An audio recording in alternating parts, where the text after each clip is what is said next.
like screenshot, like snapshots or whatever. You know, so when you're running a video, for example, look, okay, like the video's on, right? It's on, and you just do, these are actual photos. Oh, really? Yeah. Okay. And then you're done, and then look, so photos, and Okay, cool. and you don't need my pin code, do you? You just click.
عذبونا صراحة على الدخل.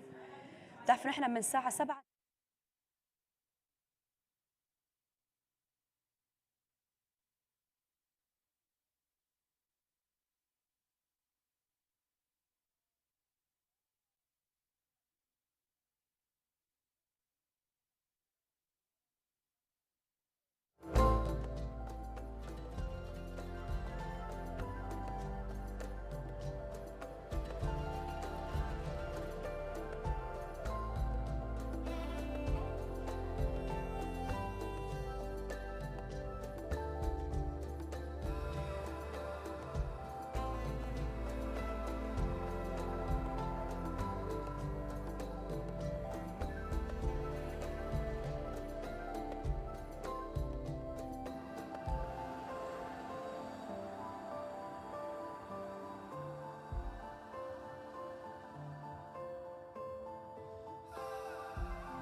Yeah, I saw it. So whenever this arm are told that big. Absolutely. Okay.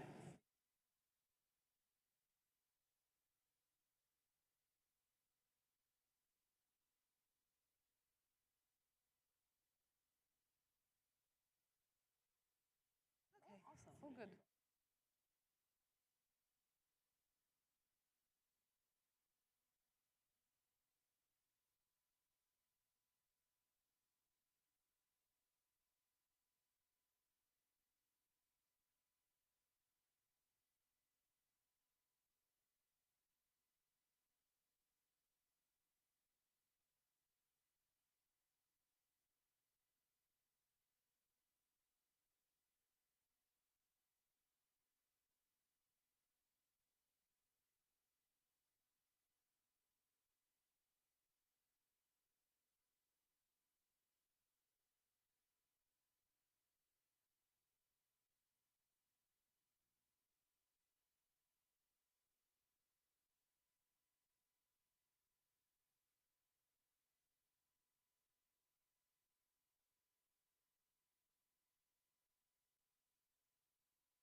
The beginning. Okay. Should we just start sitting? We sit, and then when I do We can allow cross-disciplinary innovation to come together and create this holistic solution that really helps the marine ecosystem.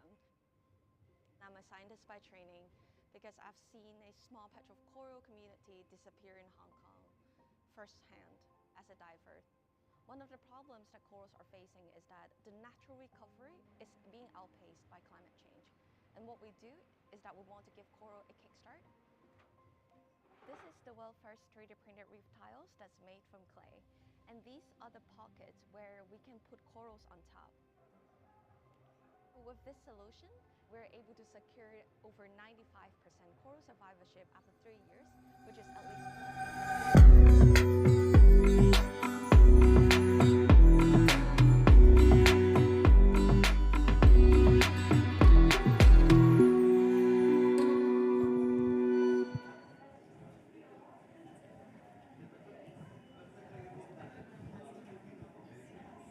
Yeah. Okay. Test, test. Can you hear me? Can you hear me? Is it okay? All right. Good morning, everybody. Thank you all for being with us today. My name is Rasha Attar. I work for the Office of Development Affairs, and I'm the director of the Behavioral Science Group, a unit that applies behavioral science into public policy. I'm also a program committee member of the National Experts Program, and on behalf of the NEP, I'd like to extend a special thank you to the UAE National Pavilion and the team for hosting us today on a special occasion of the 52nd National Day, a country of whom we're all proud to call home. Developed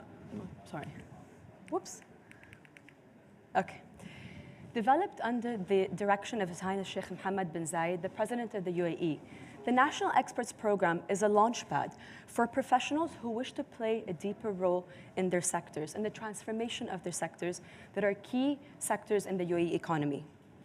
To date, the National Experts Program has graduated 61 alumni over 3 cohorts. Some of our alumni are actually speaking today at the UAE Pavilion and across COP28. In fact, our alumni have been quite busy at COP. They participated at COP27 in Sharm el-Sheikh, and at COP28, they've been leading key discussions on the Damage and Loss Fund.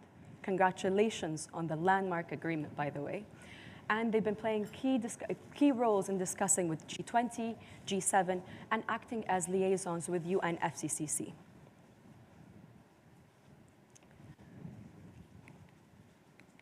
Okay, moving on. The Behavioral Science Group was set up earlier this year to help achieve positive behavioral change in the UAE across various policy areas. In the lead up to COP, we have been working at speed to understand how the UAE can tackle climate change through behavior. How do we behave in greener ways? To do this, we've conducted research and delivered several projects on important questions for the UAE national context. We are keen to explore how can behavioral science be adapted to best serve us. For example, we ran a really neat trial earlier this year in Ramadan across 5 hotel restaurants at the buffets at Iftar, where we were trying to reduce food waste. And in fact, through a very series of simple nudges, we were able to decrease food waste by 15% per diner. Think about loading your plate at a hotel iftar after a long day of fasting. How likely is it that your eyes will be hungrier and bigger than your stomach? I think we've all been there before, where we just overloaded our plates. But giving you a smaller plate, which is technically more difficult to overfill, will automatically lead to less food waste without you even knowing it. Or let's think about setting up a message to tell people to use less AC. Do you tell them, علوا المكيف, وطوا المكيف, put it up, put it down? Where do you even start? So immediately you come to the first hurdle. Do you ask them to turn it up, turn it down? How is it that we speak to people in a way that it's clear for them to use less air conditioning?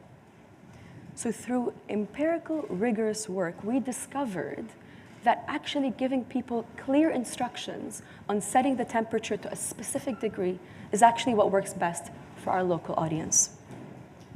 You're probably sitting here thinking, is it really down to how we behave? Yes, it is. The answer is a strong yes. We know that if we want to curb the effects of climate change, 63% of emission reductions will have to come from how we behave, how we eat, how we travel, how we commute, how we behave at home. What about technological advancements, right? Lab-grown meat, solar panels, hydrogen cars, all these really big technological advancements that are meant to create the real dent, right? But these kinds of changes, the kind of change that we think will keep our current comfort while preserving our resources for future generations. Isn't this what technological advancement is all about? Look, yes and no. Technology does not exist in a vacuum, right? In order for technology to serve us best, it needs to be very well complemented with how we behave. So we really need to understand human behavior. Let's take, for example, the companies around the world that are investing billions in developing electrical vehicles. What good are these electrical vehicles in curbing emissions if we don't actually adopt them and use them? It comes down to behavior. Another example seen in the global south, where millions of dirhams are being invested in setting up solar panels in rural communities. If these solar panels are not properly cleaned, they will not be able to turn light into energy. Again, it comes down to how people behave. Look, the truth is tackling climate change is a complex challenge that will require a large group of solutions that together come together as a puzzle, pieces of a puzzle. Understanding human behavior is like turning on a light that will help us put all these pieces together. Without further ado, I will now give the floor to my colleague, Chiara Capellini, Senior Advisor at the Behavioral Science Group, that will give you some examples and evidence from recent work that we've completed on how we can make a difference in empowering people to make more sustainable choices. And after her talk, we'll have a short Q&A session. Thank you. Yeah. Thank you. Fabulous. So the point is, behavior matters. We need to behave in greener ways. Okay, but what's next? What are the behaviors that actually matter? That's what we're going to try and answer today. And empowering people towards the green behaviors that matter. because we can't do everything. We can't be perfect. We can't do all the green behaviors every day, all the time, right? So where do we put our attention? That's me. So I'd like you to look at this photo, and I'd like to imagine that it's the week of COP28, which it is, and you're in Dubai, and you're at a hotel restaurant, and this is your order, right? And it's the week of COP28, and we're all focused on the climate and the green behaviors. And this is our order, and it comes, and you are quite annoyed. And why are you annoyed? Because you're trying to do the right thing. You're probably annoyed because there's that fat pink plastic straw in your drink. I don't know if you felt like that before, but that is where our attention is. That is where we're focusing if we want to do green behaviors. And is that where we should focus? Is that really where we're going to get the most bang for our bucks in terms of public attention? Is that the kind of thing where really the public attention should be focused? And that's an important question, because actually public attention, like all of our resources, is a scarce resource. And if we're telling the people, we're telling the public, focus on this cause, this is the most important thing you can do for the climate, you're actually diverting their attention from something else that might actually be the most impactful thing that they can do. And so we wanted to give you some answers. And what we did was that we took 10 green behaviors, 10 actions that people do to have an impact on the climate. And looking at international studies, we wanted to look at how our nation, the UAE, focuses its attention on green behaviors. So we took these 10 green behaviors, and we took international evidence and calibrated it to the UAE context to divide these into lower impact actions. So it doesn't mean that they're not impactful, but that relatively the one behavior will have a lower carbon emission impact, medium impact actions, and high impact actions. Ooh, okay, that was giving it away. Imagine there's a high impact action. And then we asked the UAE audience, which ones are the ones that you think are most impactful, and which ones are the ones that you think are least impactful? And then we pitched it, right? And this is what the picture looks like. Incomplete picture. So actually the thing that people think is most impactful in the UAE and across the globe, because this trend repeats itself in actually all international studies of the same kind, is that people think recycling is one of the most impactful behavioral actions one can take.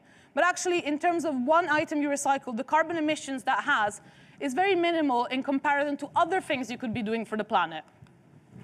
In fact, what is interesting is that on the other end of the graph, we see some of the most impactful green behaviors one can take, like changing your diet to consume less meat or dairy, or flying more responsibly, that are consistently being seen as actually not that impactful or that important.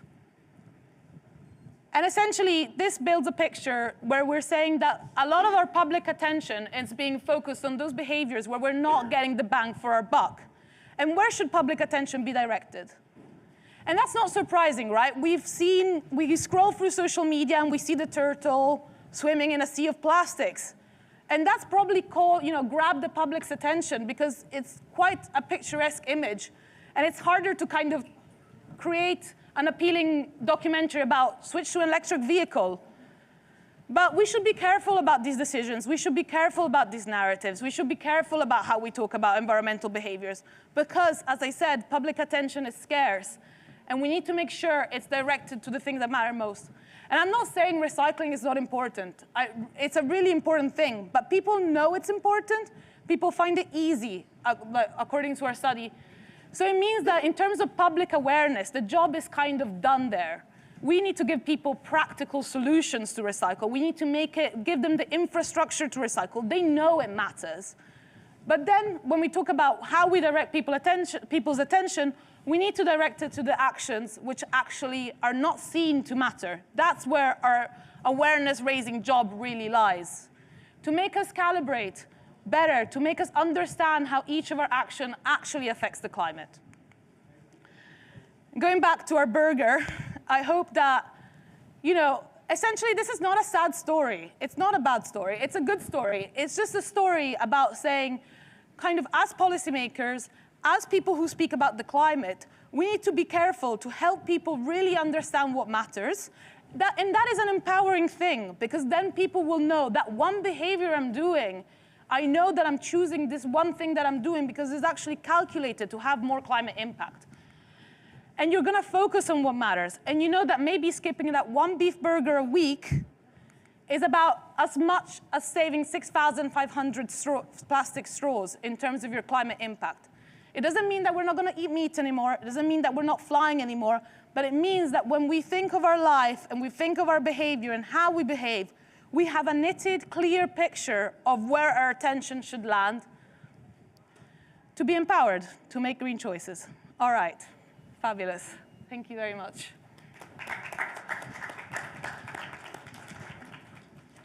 Would like to welcome questions from the audience. I'll start with a question of my own then. Please. So we take burgers very seriously in the UAE. So when you come and you want to tell us, think about your next burger. I mean, we don't have to skip on the next burger. Chiara, you touched on a very important point. One beef burger is the equivalent to 6,500 plastic straws, which we've recently grown to become more aware of and try to avoid. But the next time you do have a burger, it's interesting for us to look into, where's the source of this patty? Encourage buying local, look for local meat, purchase local. It doesn't have to necessarily be, beautiful patty from New Zealand or from Australia. The carbon footprint that comes with this patty is not to be taken lightly. And so this being aware of these small nuances can make a big difference. Chiara, you've recently moved to the UAE, and you've now gotten accustomed to a little bit more about how people think and what we consider important, and maybe the level of awareness around sustainability and carbon offsetting, et cetera. From your work on looking at these 10 green behaviors, what were the most interesting findings that you've seen this work similarly abroad? Yeah, no, I think personally what I find interesting is actually that the UAE behaves, well, in the terms of our survey, is actually we're seeing the same trend repeated globally. So it's a global problem, it's not a UAE problem. People tend to be miscalibrated. But what I found interesting is that the UAE actually seems quite willing and to do specific behaviors that are, and aware of specific behaviors that are medium and high impact, such as reducing food waste and reducing their energy use. So I think that looking at the rest of the survey data, which was a national study of 2,000 UAE residents across the Emirates, citizens and expats, we kind of were able to pinpoint that there's green behaviors such as using less energy and food waste, which are kind of those still very high impact, and the nation's kind of wanting to do those. So it's kind of like, what do we do next? Which is a good question for us to fix. Please. Thank you, Rasha. I have a question about success stories that we have seen in other countries, either at the policy level or in terms of what communities have done. If you could just maybe give us a few examples of European countries that have adopted policies that we could possibly learn from as benchmarks. That's a good question. I think that's a good question I think essentially, I don't know, I feel like in general in behavior change, there's been a lot of thought around the kind of carbon labeling, and in the same way that we label for calories and the kind of telling people how much fat and sugar and stuff there is in our food. Why are we not making it clearer to them how much carbon is actually going? So because it's quite a hard space to navigate. You might realize that a piece of chicken that's been grown locally is actually quite substantially less impactful than others. That's kind of some of the very easy solutions. There's also solutions for the industry where you can use behavioral science. So there's some really interesting elements on how do you create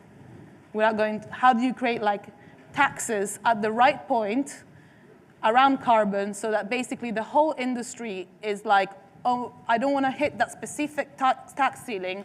I'm going to rethink how I grow and how I farm and how I feed to actually reduce the carbon impact. So if you set the tax at one specific threshold, maybe the whole industry actually starts getting a bit smarter, and then it doesn't actually fall on the consumer even.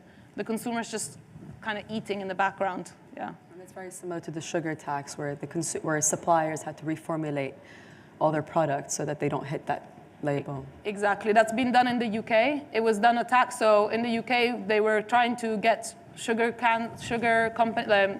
soft drink companies to put less sugar in each can. And they were like, okay, if we just put, when they hit 10 grams of sugar, they have to pay the tax. And they announced this tax. And then before the tax even dropped, everyone started rethinking their recipes. So immediately, everyone moved their behavior. And that's influencing the behavior of those who are producing, not just the consumers themselves. Any other questions? Please.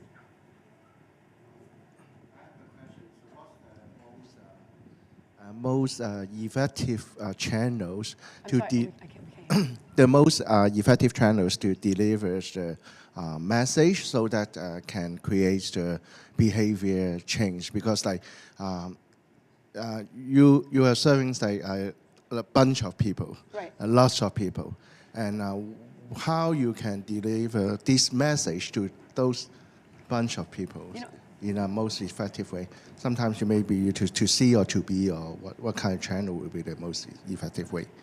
That's a great question. Thank you very much. And that's, I think, at the core of what we do in our office. You see, behavioral science is very contextual. So the way you speak to a group of people necessarily in the United States could very well work for that local audience. It could be very effective, but that's for that audience. For us in the UAE, with such a diversified, heterogeneous population, this is what makes it very exciting to see what works here. And this is at the core of what we're doing at the office, is testing what works. And so in order for us, before we scale anything up on a larger scale, we test. So part of the work that we did, that Chiara alluded to, is we had a sample which represents the UAE on an emirate, on a gender, on a nationality level. We look at expats, Emiratis, we look at different income groups, and we test certain things, so certain messages, to see how these audience would resonate. Which message would actually work best with this audience? And depending on the effect sizes that we see in these trials and these experiments, inform us on how to scale up and to inform our partners going forward. Actually, if I may just add to that, something really interesting from the UAE specifically is that there's a lot of trust in government and leadership. And we've seen in the UAE having messages from leadership seems to resonate really well. And what we expected to see was that it would resonate well, particularly with citizens. But actually what we found really interesting was that it resonates very well with expats, even better. So that was a really interesting finding. It's congruent with the rest of behavioral science, key figures using kind of big influencers that have a positive kind of aura is very effective. And here in the UAE, leadership has a big role to play on the kind of messages they put forward, and for green behaviors especially. Please. I think we'll just close with the last question, please.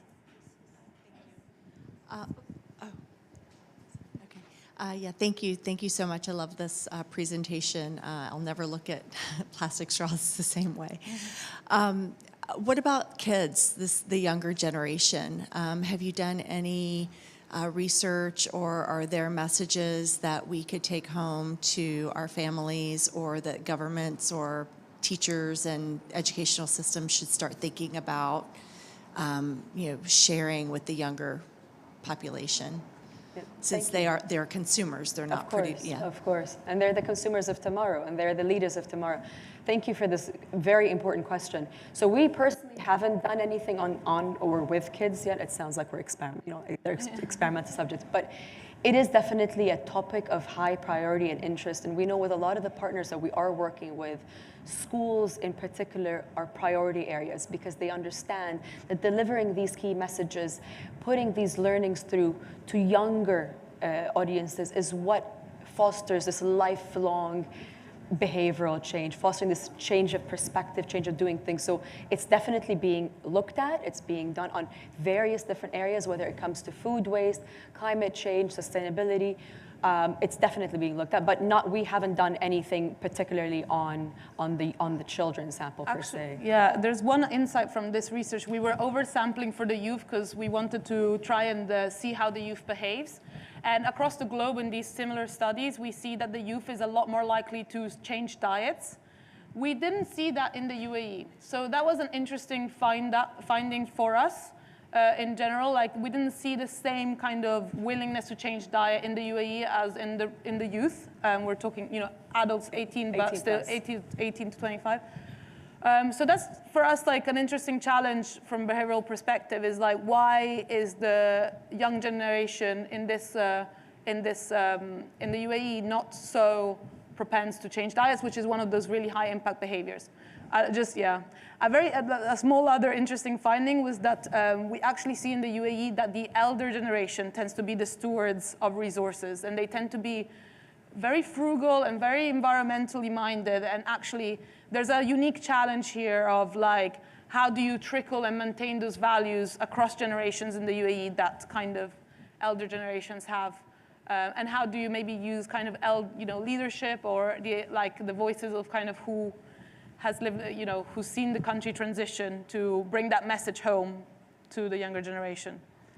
Thank you, everybody, for joining us today. I think we're at time. Thank you so much. I hope you find it useful. And I hope we encourage you to make some more sustainable choices going forward. Thank you. Thank you. Thank you. Oh, Rasha, one photo. I think she wants to take a photo of us.